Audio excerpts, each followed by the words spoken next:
I found the footage and the story of Virginia McCullough really quite extraordinary. This is a chilling tale that involves bizarre and morbid details surrounding the actions of a woman, Virginia McCullough, who's killed her parents. She did this in the summer of 2019. She poisoned her father, John, with a concoction of prescription drugs, and then she fatally attacked her mother, Louis, with a hammer and knife. And then she went on to live with the bodies in the family home in Great Baddow in Essex for 4 years, creating this makeshift mausoleum for her father and placing her mother's body in a bedroom wardrobe. It's extraordinary behaviour, and following the murders, McCullough adopted a pattern of deceit, fabricating elaborate stories about her parents' whereabouts. She made 185 calls, apparently to the GP, posing as her mother, to cancel appointments, to deflect any suspicion. And in one conversation, she assured police that her parents were simply away and would return for her mother's birthday. And the web of lies began to unravel in September 2023, when police responded to welfare concerns raised by their GP and found her parents' remains in the home. Upon arrest, McCullough nonchalantly said, "Well, cheer up, at least you've caught the bad guy." And all that was captured on camera and has turned up on YouTube. It displays an eerie calmness from McCullough, but also an eerie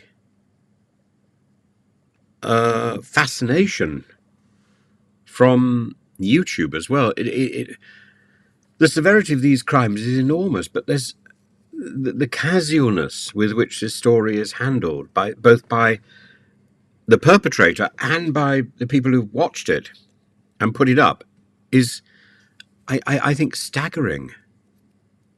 McCullough's motivations appear to have been rooted in financial gain. She profited over £135,000 by cashing in her parents' pensions and had a gambling habit that led her to rack up debts on credit cards taken out in their names.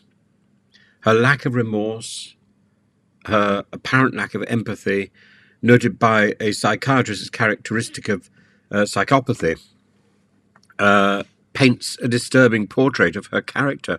But are we not enabling that in some way by focusing on this story and putting up this video? I'm not putting up the video, by the way.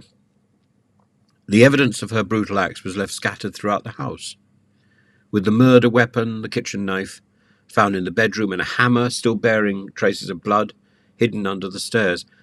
When questioned, she had a sort of unsettling acceptance of her fate, acknowledging that she deserved her sentence, hinting that the punishment might bring her some sense of peace.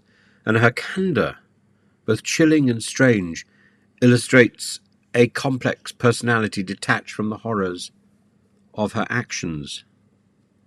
She's been sentenced to life with a minimum term of 36 years, and the story is a grim reminder of the depths to which deceit and cold calculation can lead. Her conviction closes a dark chapter, offering some solace to the relatives left grappling with the devastation that she has brought about. Detective Superintendent Rob Kirby says the impact on the extended family and must be enormous, and that he hopes that this will draw a line and will help them to begin to heal. I can't see that it draws a line. It raises as many questions as it solves. How does somebody end up doing this? How does somebody end up in that position, in a position of such despair? This is hell on earth, isn't it? That level of despair.